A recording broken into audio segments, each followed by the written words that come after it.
Hello, friends, and welcome yet another session of Nitco Talks. And today we have a very exciting panel. It's a it's a very young and exciting panel. We haven't had a panel as young as this, and I'm really looking forward to a fantastic interaction and getting to know what this young panel is going to be doing now, what it's doing now, and what are the plans they have for the future. I'll do the introductions first. Aisha Puri. For Aisha, design runs in the family. She grew up being privy to a plethora of inspirations which honed her sense of design. Given that most family holidays revolved around visits to structures of architectural interest, Aisha was always inclined to pursue architecture as a profession and went on to graduate with a bachelor's degree in architecture from the University of Bath, England in 2016. She was recently named in the top 50 young architects of the country by the Architect and Interiors India. As a junior associate at Sanjay Puri Architects, she is currently working on a wide array of residential and commercial projects, as well as engaging in product design. She has also designed the interiors of India's first lab-grown diamond jewellery store. Welcome, Aisha. Hi, thank you for the introduction. Okay, Hana Miller. Hana recently completed her Master of Architecture at the University of Pennsylvania with a minor in Historic Preservation. This complemented her Bachelor of Fine Arts in Interior Architecture from Rhode Island School of Design, which focused on adaptive reuse. She has worked on a practical housing rehabilitation project for tsunami victims. In her last year, she visited Costa Rica, where she conceptualized, designed, and built a prototype for a sustainable classroom for rural schools.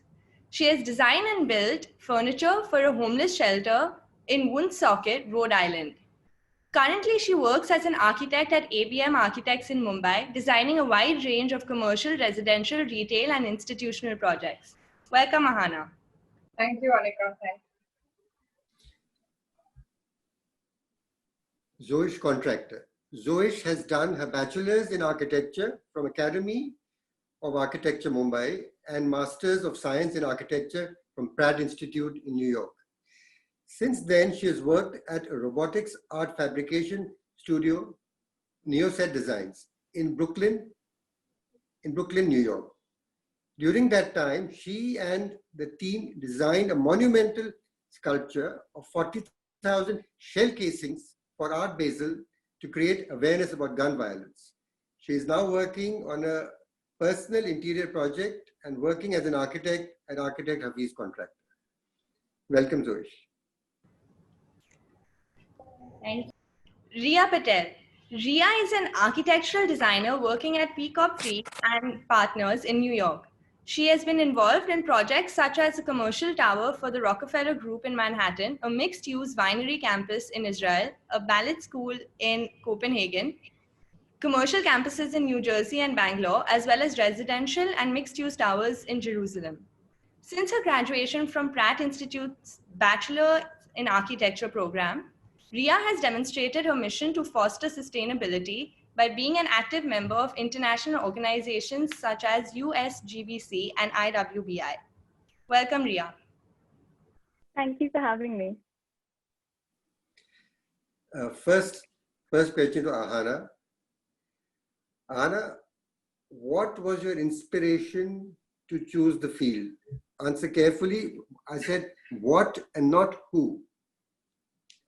I actually didn't start out wanting to do architecture. I was more inclined towards art design, and that's why I said maybe I should try fine arts education.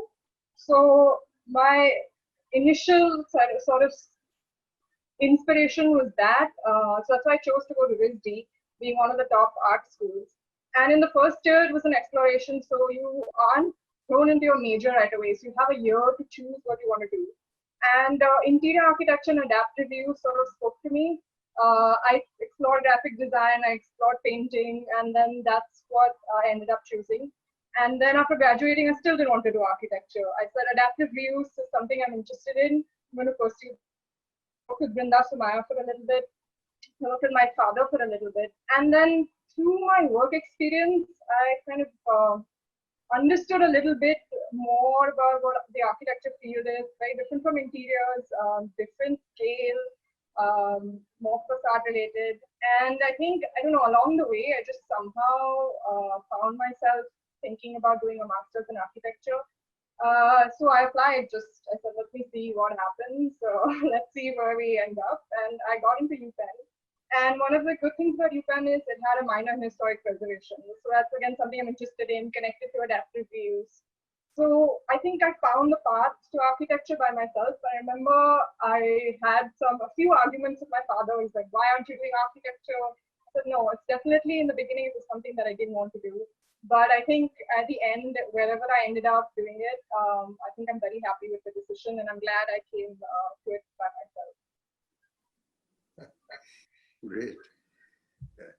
Ria, what was your inspiration? I think definitely it was the early exposure that I had to the field. I still remember we were working, my dad had bought our house in Alibag. It was just a piece of land when I was born, and that was my first project in many ways because it's grown very organically over the years. We've been adding different elements to it. But, you know, and we spent a lot of our weekends there. So I had spent a lot of time watching him designing the house, trying to add my little tidbits to it.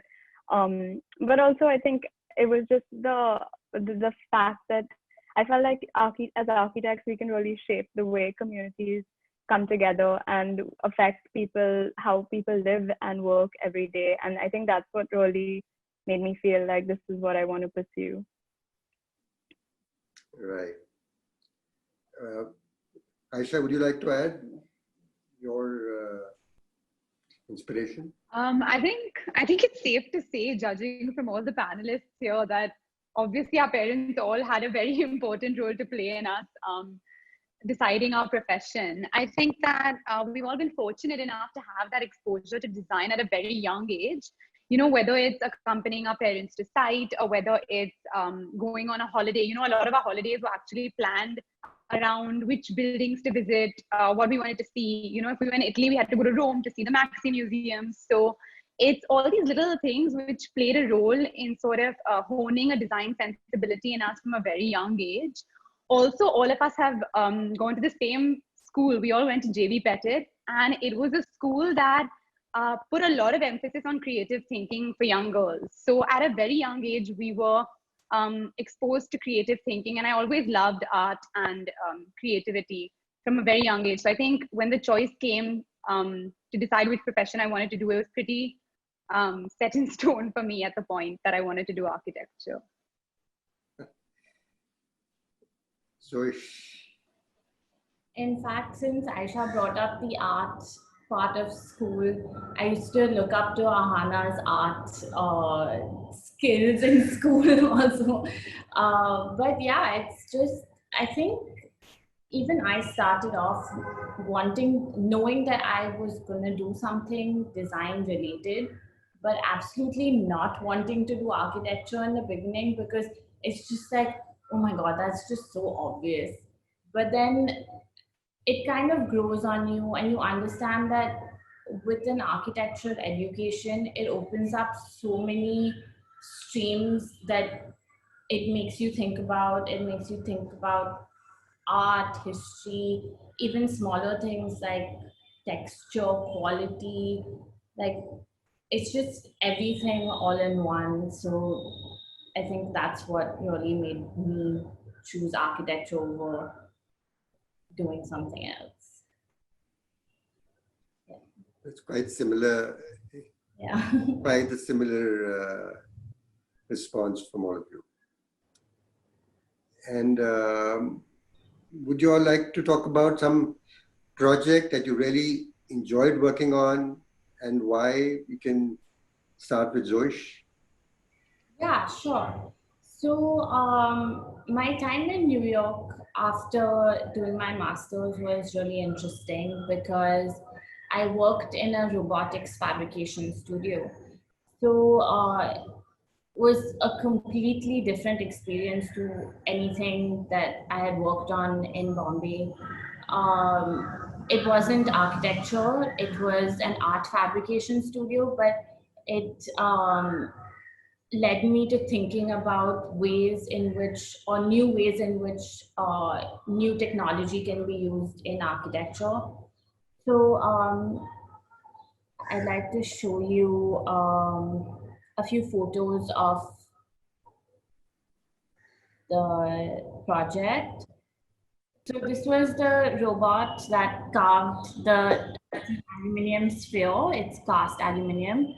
And so the mathematics of creating a perfect sphere and then drilling 40,000 bullets, holes for the bullets in a random pattern on the sphere, all perpendicular to the surface of the sphere. So each hole is a different angle. So all that math and then organizing.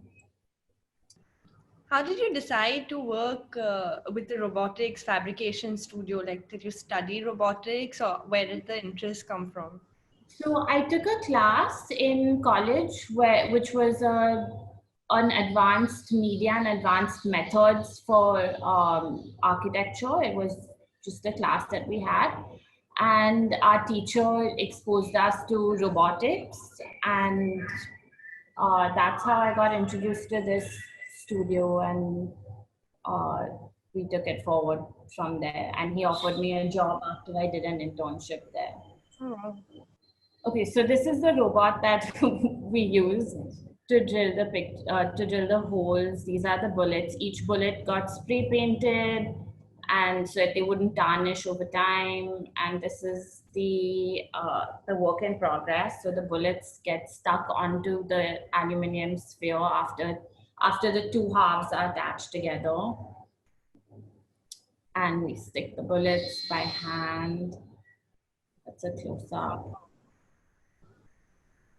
And that's when the sun hits it, it looks like that's us taking it out of the studio and into the gallery. So everything from speaking to the artist about his idea to making sure the two halves of the sphere come together, the internal armature inside, calculating weights and loads of these bullets, putting the bullets together, making the bullets actually like with the bullet like presser. This project was everything like hands-on and managerial work from my side. So working with my boss to make it all happen. It was a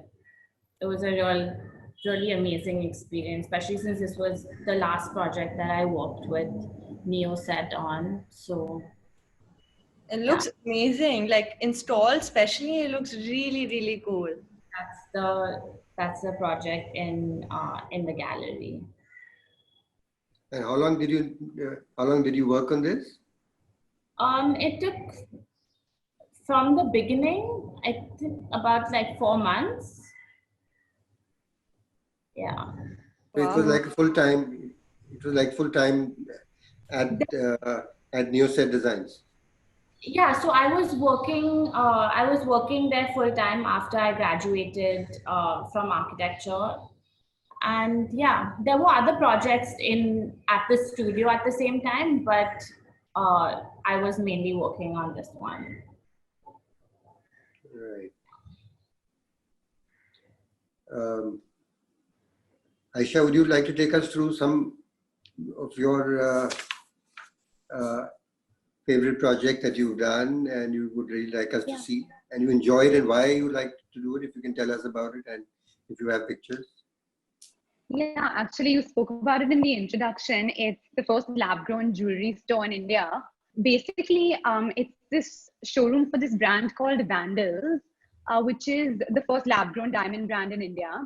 And the thing is, with lab-grown jewelry, it itself is such a revolutionary thing that the client wanted the space to be reflective of this sort of revolutionary movement. So she was very clear from the onset that she did not want a typical retail space. She wanted a space which would attract youngsters, which is more about millennials, which is fun, playful, which in itself is a gallery. And the jewelry is sort of part of it. It's not a showroom where the only thing on display is the jewelry. In fact, it's got a lot more than jewelry. So I'll just take you through a few pictures. This is actually a screen behind the work desk, which opens up and reveals jewelry behind. This is the cashier zone, which has this quote which sort of epitomizes what the brand is about. An artist is a child that never grows up. So we wanted to make this really fun playground-esque space. And we put this quote on there to sort of, emphasize that. This is the visitor zone for where people have to make a decision. Obviously, it's an important luxury item. So to come and sit. And if you see on the right side, that's actually a speaker, which we custom made with BNO and put the brand logo and the brand sort of mottos across the speaker. This is how you leave the showroom. So we got this artist to design this exit through the gift shop on it, because we wanted to remind you that, how when you're in a museum, you always read exit through the gift shop. So we wanted to remind the visitor of this space that actually this is a very museum-like experience, and you're going to be leaving a more gallery space, so don't feel like you've just visited a showroom. We had a lot of fun with all these other graphics. This is the overall essence of the space. There's a lot of color, as you can see. We worked with so many different artists, sculptors, graphic designers from all over India. And we sort of I had to fly to Delhi to check something out. And we had to get people live right before the opening, sort of painting on site to sort of rush through it. But the point was to create a very unique space, which isn't a typical jewelry showroom. So even this piano, we sort of got the piano shipped to Delhi, got this artist in Delhi to paint inspirational brand-related messages on it. And again, this is the display, which is how it looks when it opens up from this picture. So the screen opens up to reveal that jewelry behind. So that was an interesting part of it, because we got to work with an automation company together with a graphic designer to create that custom mural. Yeah, so this is basically Vandals, and I think it's definitely one of my favorite projects. It was so fulfilling to work with so many designers, and to have a client who was willing to sort of let you go all out and have fun with the space. Yeah. This is in Mumbai? Yeah, it's in Bandra. Okay, amazing, amazing. Yeah. Sounds like fun. It doesn't look like a jewelry store at all. No, that was the point. It has to just be like a fun space for younger people to enjoy. And man-made diamonds are not that cheap. I mean, they are not. No. It's not some artificial jewelry. It's it's expensive. It's quite expensive, which is why we had to make sure that it wasn't too childish and graffiti-esque. It was more, she said, make classical pieces of furniture, use marble, wood, lighting in a way to keep it classy, but have fun with the art. So it's like trying to achieve that balance between the two, because like you said, lab-grown jewelry is not cheap. So we don't want to look like we're selling a product that is, yeah. It was stunning. Aisha, the entire place was really, really cool. Thank you.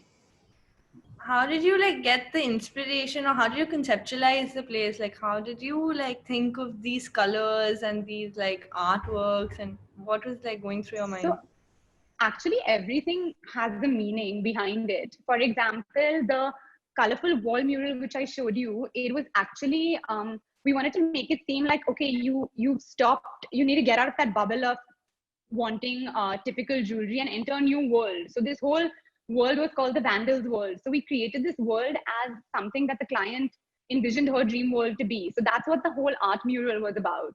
Then if you look at the paintings which are hanging on the screen, we used old paintings, we used old artists like Van Gogh and painted on top of it with new artists like Mr. Brainwash and Murakami. And what we tried to emphasize through this is that her father had a luxury jewelry brand since a decade. So basically the fact that she has this legacy onto which she's built this new brand. Similarly, what we try to do with the art is we have this legacy of old classical artists, and we're trying to put our own vandalistic take on it. So a lot of the art had this hidden meaning behind it, and you can there are these little notes where you can actually read and understand. So the more you sort of go through the space, the more you can understand about why it is the way it is and why the colors are the way they are. Hana, will you go next? Yeah. So I'm gonna share a project that's very small. It's not my favorite project, but I have like a sort of sentiment attached to it because it's the first project I completed.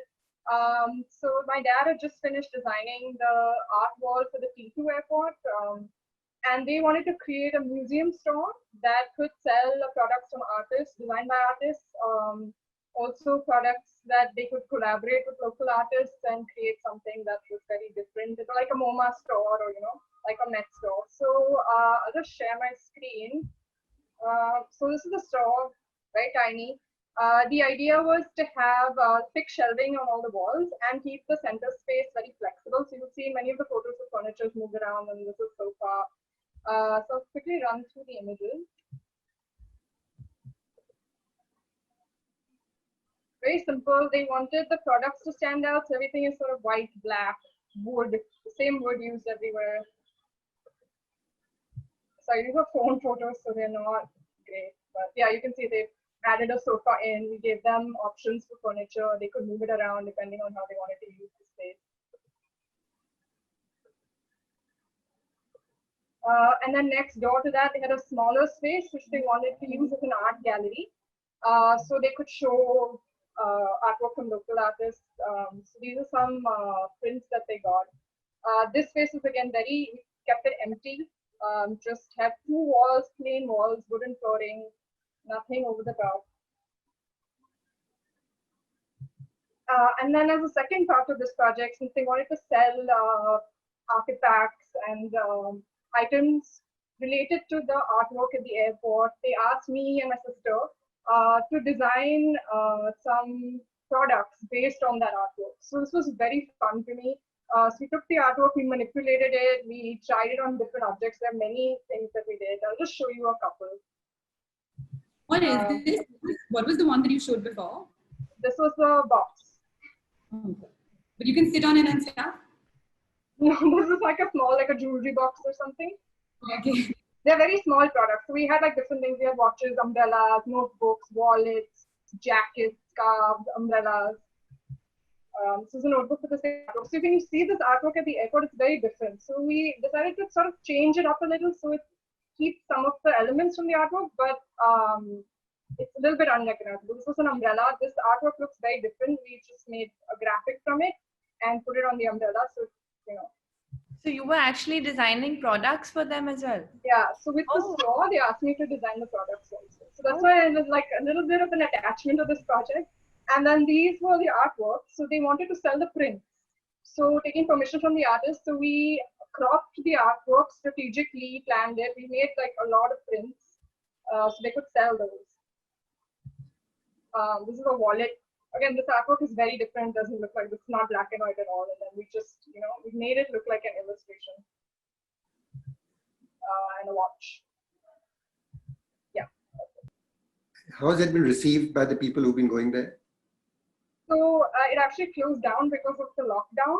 But when it did open, there was so much footfall because of the airport and it's in the duty-free area, it's in the main area. The shop did very, very well when it first opened. Now it's just closed down, which I'm really sad about. Sure. But I just thought I'd share it. Yeah.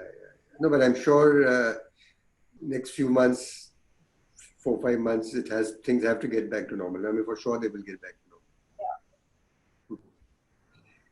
Yeah. Ria, would you tell us? Yeah, sure. Let me just share my screen. So I think one of my favorite projects that I've worked on at Jacob Fried is it used to be an industrial winery campus, and now it's this cultural 8-acre cultural campus that we're working on. So it has a lot of historic buildings and industrial buildings on the site. So we've been working very closely with the Preservation Committee in Israel. As you can see, and all of the buildings were very specialized in relationship to the winemaking process.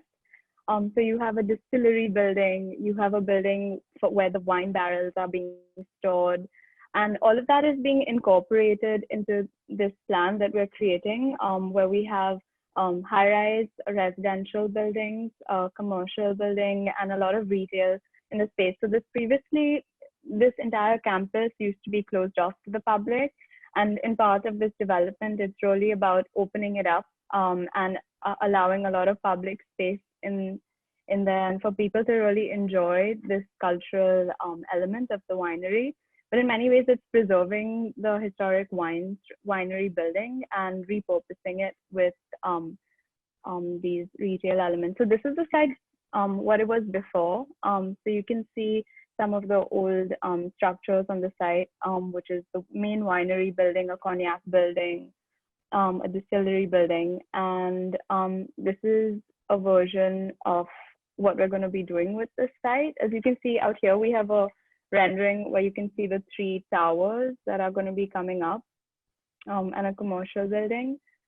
But we really wanted to incorporate the aspect of, rooting it back to the past, but also looking forward to the future. And it was really interesting to see how you can be respectful of the winery, because these are really large structures that are coming on the site, but at the same time, have this feeling of being modern and looking forward. And it's been great working on the project, and I feel really fortunate because the teams at Take Up Feed are really small. So we were just 4 of us that were working on this project. So it's been very interesting, even collaborating and working through some of these design ideas. Take Up Feed is a great architect. I remember we went visiting them, and they were amongst the top 5. They were in that level, and they do a lot of Loda work here, isn't it?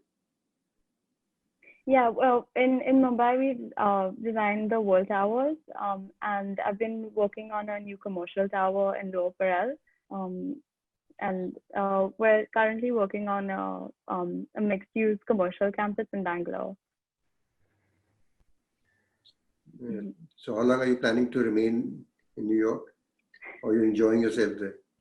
I'm really enjoying my job, and I love the exposure that I have to these large-scale buildings internationally, and I hope to continue to gain more experience. And I am licensed to practice architecture in India, but at the moment I'm really looking forward to getting my license in New York as well. You have a choice of either being New York or Alibag. Why can't I have both? That's true. That's true.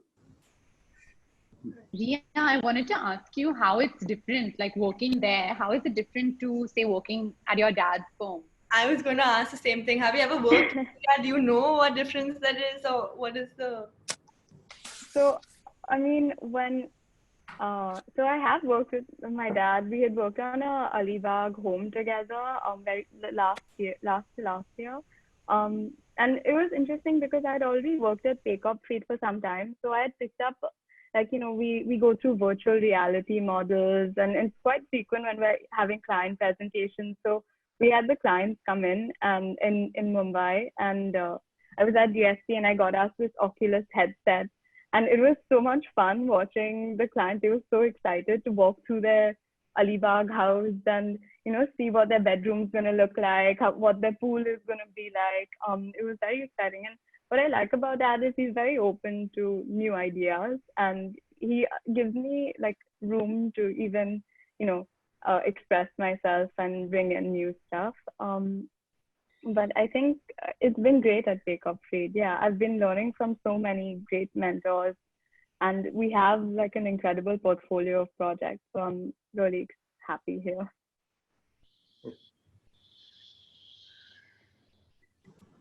Okay, so moving on to the next question. Hana, this is for you. Tell us about your style of working. How do you go about approaching a project? Do you have a trademark style? Blanket answer is no. I don't have a trademark style. The firm doesn't have a trademark style. I think for us, it depends on the project. It's very context driven, and it also depends on the client, because we have clients from everywhere. They all have their personal taste, all have their personal styles. So they come to the firm for sort of the way my dad runs the practice, and so we tailor our style to the client. But not to say that we just, we are all over the place. We do think about what we like, what we want to propose to the client. And it's getting a little more contemporary now, I feel. And I think style, but there's more of a sensibility in the firm. And that's how we approach the project. It's very client-based and it's context-driven. Ria? Yeah, I would agree. I don't think that I have a particular style, like the style you'd associate to say Frank Gehry or Zaha Hadid. It's very distinct, right? But I think that for each project, if I were to generalize, I'd say I always start off with, questioning the brief to try to find opportunities to create, unique spatial experiences or find ways of thinking that may not have been thought of before, and question preconceived notions we may have about a certain building type. But as Hana said also, I think it's about sticking to some of your core values and trying to really, integrate public spaces, natural systems, and focus on, the environmental implications of our design decisions. I think all of us are very conscious of that. So yeah, I don't think I'd have a trademark style, but those are some of the values I bring to the table, I guess. Zoish? I think all of us right now, we're just trying to be ethical, and by ethical I mean like think about how our design affects the person that's inhabiting it, rather than pushing a particular style onto our client or the person. So trying to interact with the client, what they want, and also every single site or space has some sort of history that you kind of try and find, and you find that root and then you build off of it. I think that's what I've done in most of my design projects. So if there's like beautiful trees on the site, we were working on a university project in Baroda. We went and surveyed all the trees on the site, and that was my favorite part of that project. So you find that, and then you design your building around that main thing that you find on the site. So I think that's something that I really like about the way we work. Aisha? I think actually everyone said it before, but I think it's all about the client. I have yet to develop what I would call a trademark style per se. Until now, the way in which I've approached every project has been to work very closely with the client and gain as much of an understanding as I can about that client and what the client wants. From very early on in the project, I basically make a Pinterest board where I add the client, I add myself, I add a few more people working on the project, and I let everyone just pin whatever inspires them on that board. And then you get to actually see what it is that the client likes, what the client dislikes, what exactly you could do to sort of make an accurate and a good representation of the client's personalities. Another thing is, it's very important to sort of create spaces that are unique and have some element of individuality. So I strive to sort of achieve that in every project by doing something I haven't done before or working with materials I haven't done before. So whatever I can do to sort of bring a new freshness to the project. Another thing that Zoish said, of course, was using the context around you. A lot of design elements in every project can be driven by the context around you, and they can inform a lot of things which in turn lead to the success of the project. So that's another thing I would say. As for myself, I would also say I'm pretty much a perfectionist. So I can go crazy to make sure that everything is perfectly in the way that I or my client wants it to be. There have been times where if I wanted a handle to be this exact specific model, I have run around Nana Chalk to find that particular handle. Oh, anything, if I just need it to be a certain way, I will make sure it happens that way and not let the client down. So I would say, even though that's not to do with my style, but it's more to do with my way of working, but that maybe is something that I bring to a project.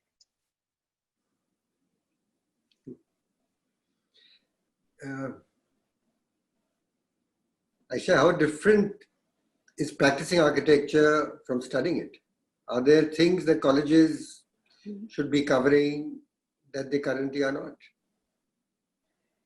So I think it depends on where you study, because I studied architecture at the University of Bath, which is in England, and our course was very practical. It was very hands-on. So they would actually give us a site around Bath. They would take us to Bristol or London. We had a site in Hyde Park to design our own version of the Serpentine Pavilion. So it's very site-specific. So the way in which we were taught in college was more to do with insulated walls, materials which are locally available in England, dealing with Western climatic conditions, or the like learning about lighting in the places we were designing in England. So that was very specific to the course that we were studying. Whereas I feel like after practicing in India, it's so different, because the way in which the walls are constructed here, the way in which people work here, it's totally different. I think that what our colleges have succeeded in doing is sort of teaching us how to build up a concept, how to present an idea, and arrive at a successful solution. But I think most of what you learn is in practice. I think most of what you learn is while working, and it's very different to what you learn in the college. Another thing I would like to say is that Bath actually allowed us to work for 1 year during the course of our study. So that allowed me to get a lot more hands-on experience than if I was studying in a different university. So I got to work in London for a really long time, and I got to learn how that office functioned. And I feel like that really helped in terms of bringing what you learned in college to actually the real world. Because I remember my time in college was all spent in the canteen, and I don't know what we learned in college. And whatever we learned was not applicable in the real world. Will you take that, Hana? Hana, you need to unmute yourself. So, I mean, Aisha studied in the UK, I studied in the US at two different colleges. They were very different. One was an art school. It was all about hand models, hand drawing. And then UPenn was very different. It was about parametrics, robots, laser cutting, 3D printing. And then basically they don't teach you how to design a building. They give you the tools. They teach you how to present your work, how to critique your work, how to critique others. So it's more about, I think, character building, giving you these tools to then go out, get your experience, and then pursue clients, take on projects. And I think that's what I value from education, is how to present my work, how to talk to people. I think that's invaluable to me. And well, now I'm working, and my dad was years of experience. So that's where I think the practical knowledge will come from. And I knew that going in. There was no like, oh, I'm going to architecture school to learn how to do working drawings and design a building. I knew that's not what I wanted to go for. Exactly. I think it was very similar. Yeah. Go ahead, Ria. No, I think it was very similar at Pratt as well. It was very design oriented, and they really helped us, present our ideas, like you said, and they taught us a lot of different fabrication methodologies. I would say, like the robotic arm that Zoish had brought up. We have one at Pratt, and that's what I really got to test it out too. But I feel like there's almost like a lack of the business of architecture or actual practical knowledge that you can only get when you start working. I appreciate that's why I like a Bath course, because they had that instilled in your last year. And so I guess Aisha, did you find in many ways like working simultaneously influenced you as you went back to college, or your last semester's project? Yeah, I think definitely the way they worked and the way they presented their ideas, I sort of learned so much from that my thesis project had a lot of the similar presentation techniques and the modeling techniques that they used. For example, in Bath, they always pushed us to use our own softwares, which we learned by teaching ourselves. But at AHMM, which is where I worked in London, it was all about Revit and parametric modeling. And I could use a lot of that when I came back to college. So I think it definitely, like you're saying, makes a difference. I think also that in college, when we're drawing and when we're talking about our designs, it's also, we're just talking about them. But in reality, there's so much that we have to be accountable for. like time, money, resources, and especially the environment that you think about it when you're designing, but when it comes to actually making something, though it's the most exciting experience to see something that you've designed come into real life, it's still like, I feel like we just need to keep that at the front of our mind more than like at the back of our head, that, you know, you are designing something that's gonna be there for like 50 to 100 years. And that's just not something that's instilled enough in college, I think. So I think maybe that's something that they could. I mean, that's what I wonder, that can anybody teach you how to be a good architect? I mean, it has to be in you. The artistic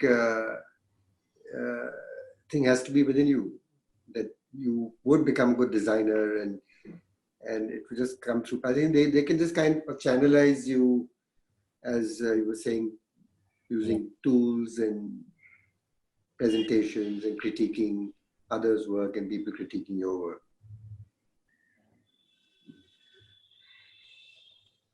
Do you all think that studying was easier, or do you all think practicing is easier? Because I remember when I left school, like lots of my friends also joined like architectural colleges, and they were awake all night every day. They were like spending the night in school and like not coming home and just AWOL for like weeks at end. Working is the same. I think working's easier. I think working's definitely Yeah, even easier. I think working's easier. Like college for me was like no sleep most of the time. There was a time where I spent 72 hours in the library surviving on vending machine food, like Twix and Red Bull. So, so honestly, I love working. I think college was easier, honestly.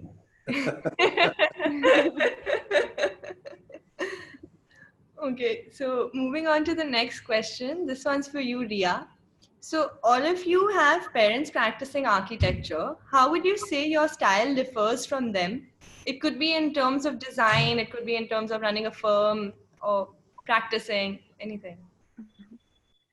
I wouldn't say, I don't quite know about the style, but I'd say that my dad and I have similar methodologies of when we approach a project. Like, we're very analytical in our way of thinking, and although I think the tools that we use are definitely different. He's very used to quickly iterating through ideas by hand sketching, and for me it's really important from the get-go to jump into 3D and start manipulating form, and then going to drawings and iterating between the two.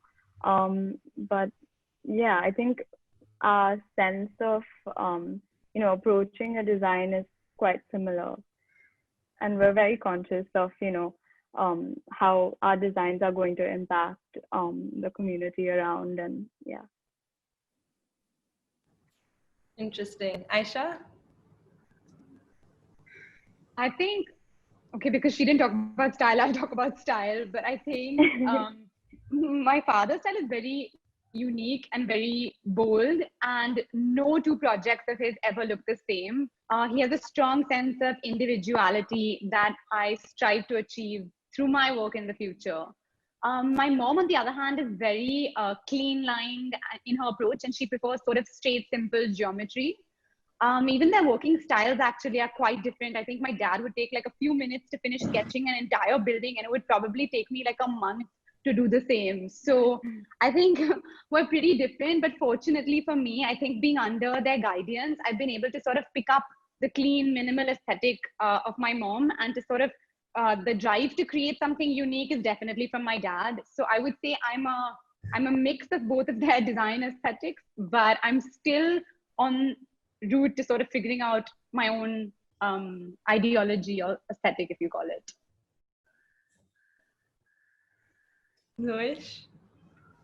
I feel like with my dad and I, we come from such different places, as in the way he's been brought up and the circumstances that he's come out of versus the way I've been brought up and the way and the experiences that I've been lucky enough to have. So our styles and our way of working is very different, just by like virtue of the times that we live in. So he's really quick, I mean, and super intuitive with his designs. And though I'm intuitive, I take my time, I like look at the history, you know, the feeling of the space, you know, all of that. So I think that's where we differ. But otherwise, there's so much to learn from him in just his instant ability to create spaces and yeah. So hopefully someday. You know, there is something that your dad says that I like to repeat all the time. He's always told me that if it's a good project, it's 70% client. If it's a bad project, it's 70% client. He puts it onto the client. You know, I find him so easy to deal with, so amiable. You tell him you don't like something, he just puts it away and starts again. Yeah. Puts it away and it starts again. He's just very, very easy, and each thing what turns out is more amazing than the earlier one. Different. He's always said that when you sketch in front of the client feels like they are part of the design. So they, you know, they'll instantly accept that. But if you say, oh no, I'm going to take 4 or 5 days to make my building and come back to you, that's it. Like your client is distanced from your design, and then, but that's the skill that he has and not everyone else does. So. Yeah, he doesn't need to go back and think and see what to be done. He's doing it while you're in front of him. He's thinking about your project when you are there. The moment you've gone, he's forgotten about you, and now he's talking to somebody else and thinking about somebody else. Yeah. And he's very quick. He knows what you like, what you would like. And I remember when I first came to him, you know, he's telling me, you know, I'm not able to decide what kind of a client you are because you don't have a gold bracelet, you're not wearing a gold chain. And, you know, so he's trying to figure out what kind of a design will suit you, or what kind of design will work for you. Yeah. I think it's also what Aisha said, that you play off of a client from, it may be the brief, but it's also the way the client interacts with you, all the stuff that they say that they want. You know, you have to keep that, like the small things in mind when you're designing, because at the end of the day, you know, yeah, it is your design, but it's a collaboration between the architect and the client. So. Hana? For me, I'll talk about not the style, but the kind of the practice and how my dad runs the firm. So he's been running it alone for years. He had a partner, but after that, he's been alone for years. So having me come in was very difficult for him in the beginning, and for me also, because I came in with a lot of new ideas, and I think I had like a reverse work culture shock where I've come to India and the work culture is so different from the US that I wanted, you know, to run the firm in my way. So when I proposed sort of these new ideas for him, it was like, you know, to change the firm so suddenly is really difficult. But I think we talked through it, we discussed it, we talked to the staff, we included the team heads in any decision-making process. And so because my sort of management style is very different from him, he's just like, he's not very particular about people coming on time, the discipline of the office, and I'm very type A, I'm very organized, I like to be efficient. So it helped the firm, but so far people have accepted the kind of changes I've proposed in the management and the HR. Now we have timesheets, we have CAD standards. So I think in the beginning we sort of weren't on the same page, but now slowly we've kind of found that middle ground and we've kind of accepted the differences in each other. And I think, yeah, we're working well together. So I'm very happy. I remember you once came to our office also to understand how different offices work. I met Tanya, I met with a couple of other architects, and I asked them, you know, how does your office run? Like, what do I need to know? Yeah. That's really a huge feat, Hana. That's like super commendable. Zoe, at this point, what is your ambition or goal? Um, so, well, my ambition is basically to uh, work in the office and create my own niche. Um, taking it over, or those things are not in my near future, because it's like getting onto a car that's already going like 150 kilometers an hour, and like it's just set to not work.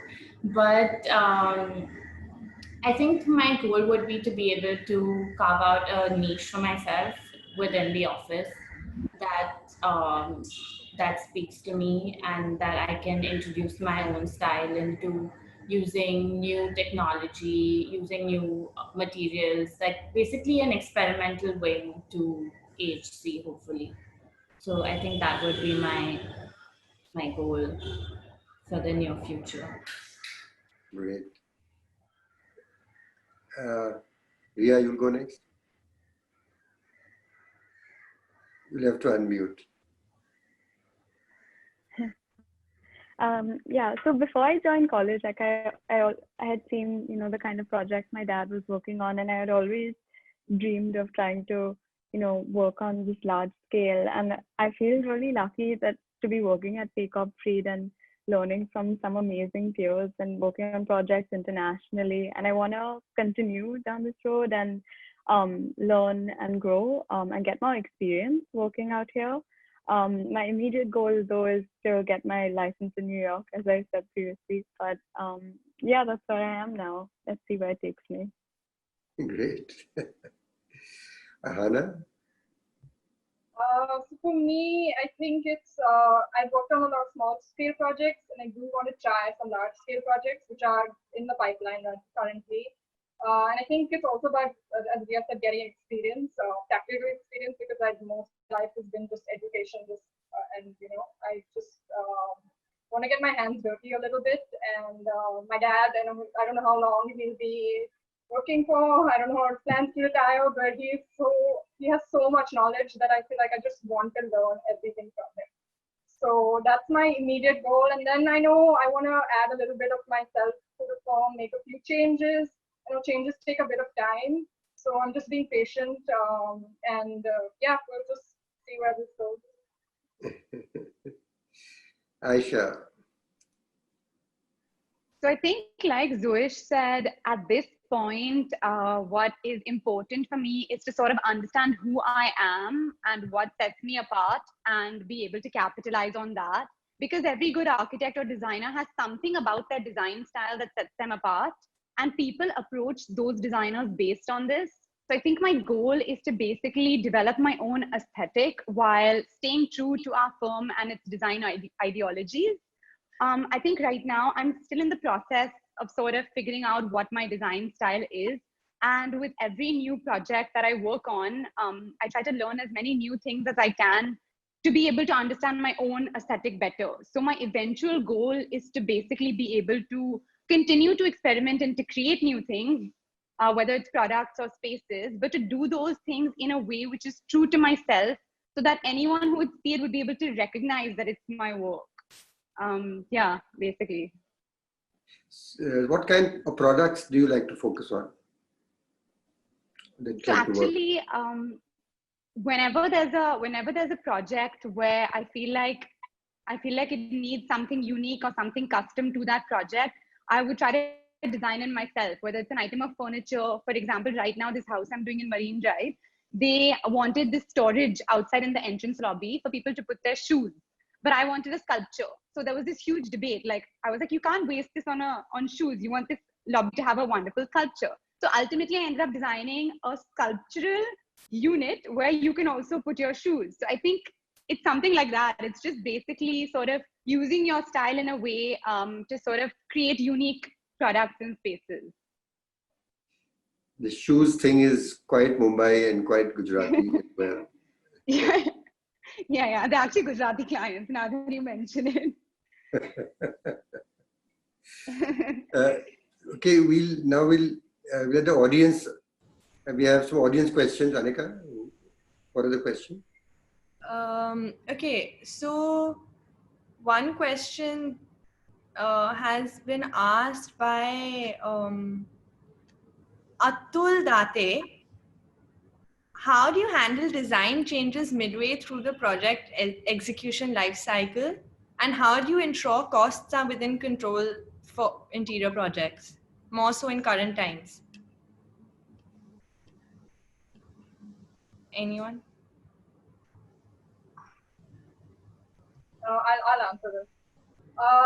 So there was blanket rule that in between projects there will be many changes. Before the project starts, there'll be many changes. So recently we had a project in BKC, an office, where we had erected all the partitions, done all the services, and the client walks in and they're like, "We don't like this layout. Move the conference room across to the other side." So you have two choices. You just say no, get into a thing with the client.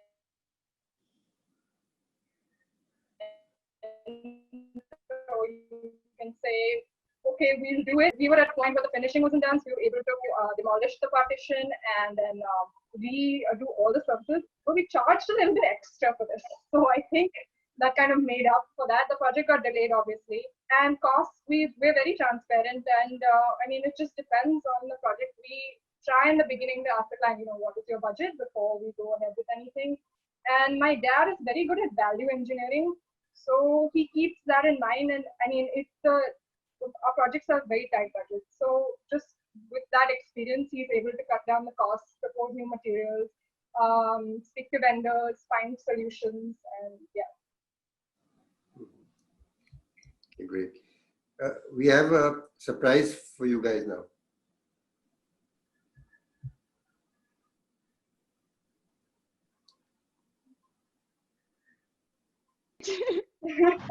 Yeah, I got it.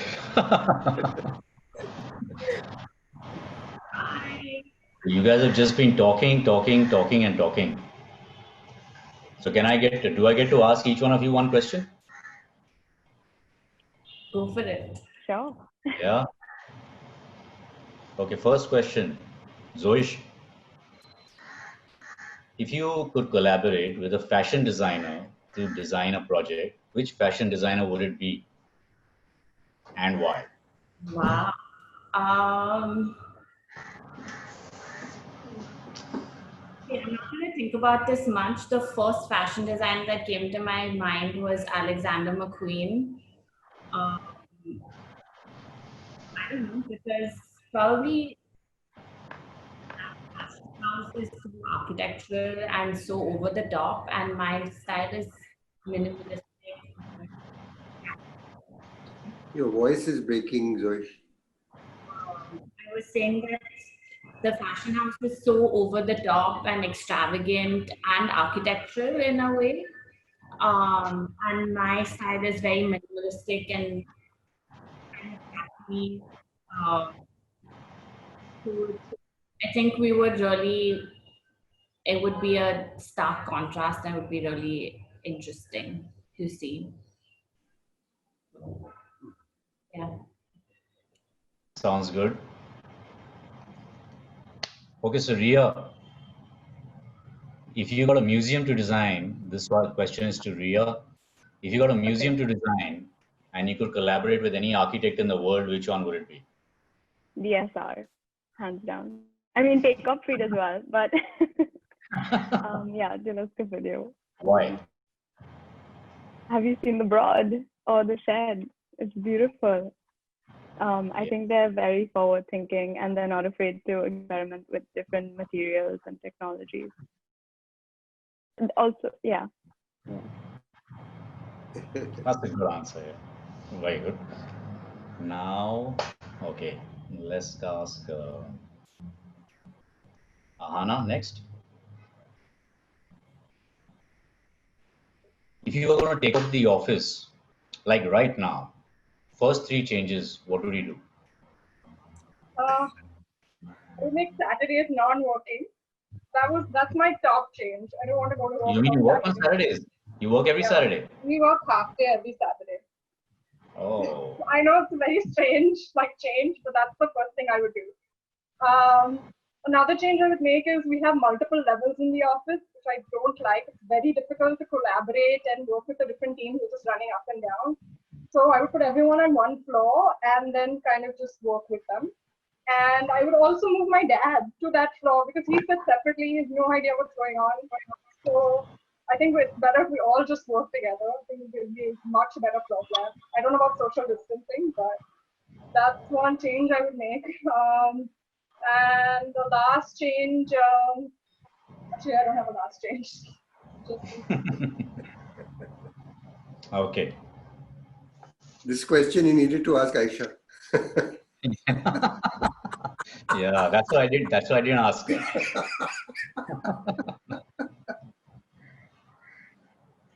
Okay, so Aisha, you have the opportunity to design any one kind of project of any magnitude, and you have to collaborate with any kind of designer. It could be a fashion designer or an architect. So what is the kind of project, and who's the designer? So I would actually, I think, make a fashion museum. I'm obsessed with fashion. Secondly, I'm obsessed with art. So I think if I could work with some of my favorite fashion designers and artists to create a space that is totally different to the way in which we usually visit museums. For example, we visit places which are white walls with paintings hanging on it. And I'm so glad to see the shift which has now started to happen, in which people are creating artistic experiences, like the live experiences. And I would love to create a museum with, for example, some of my favorite fashion designers are Cult Gaia and Giacomo. They use a lot of color. And then I would work with Patricia Urquiola, who also uses a lot of geometry, a lot of shapes, a lot of color, and just create this super fun playground space, which is a fashion museum that people can visit and just sort of go crazy in.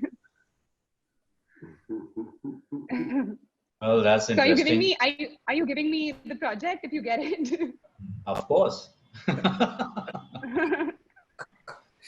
So that was my one question. Very interesting. But she hasn't yet made up her mind whether she's going to go bold or straight line. Yeah. It's a mix of both.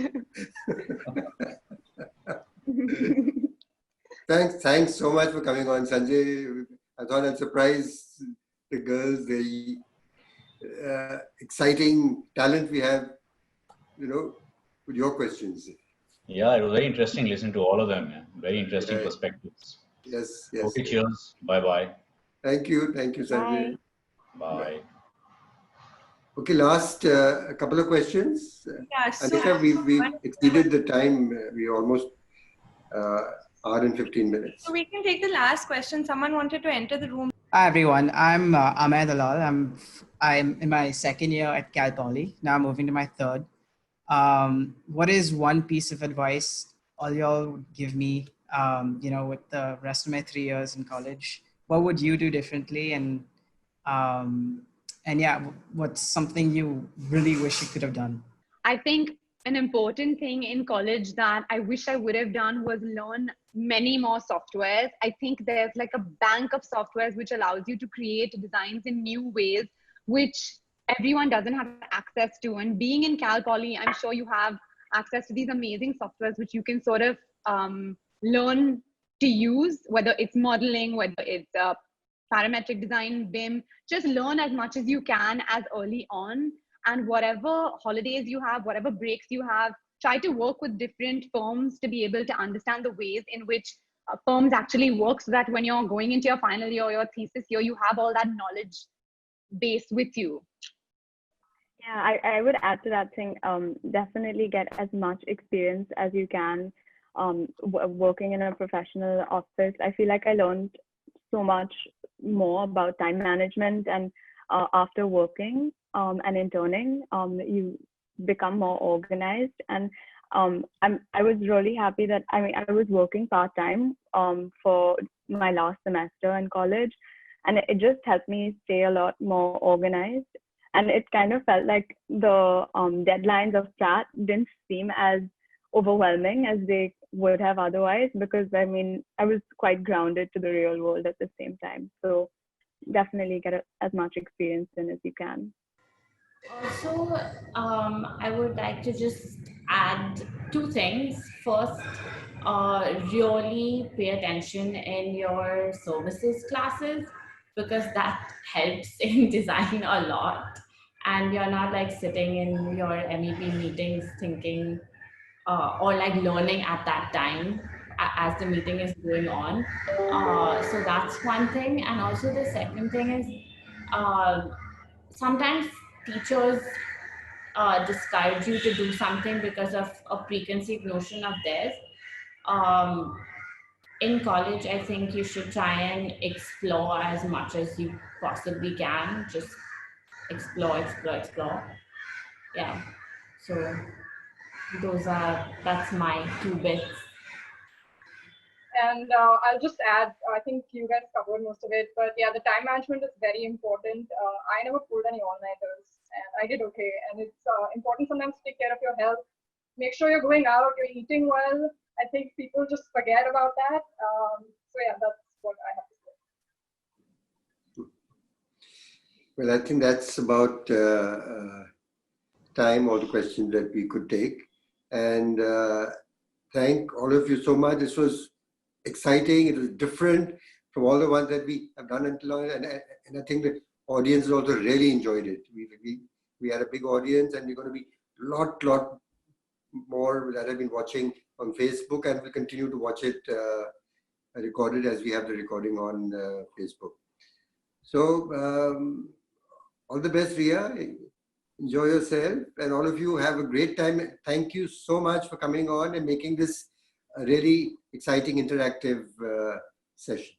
Thank you so much. Thank you so much for having us. Thank you. Thank you, guys. Thank you for coming on. It was great. It was lots of fun. Thank you. It was really fun. Okay. Bye.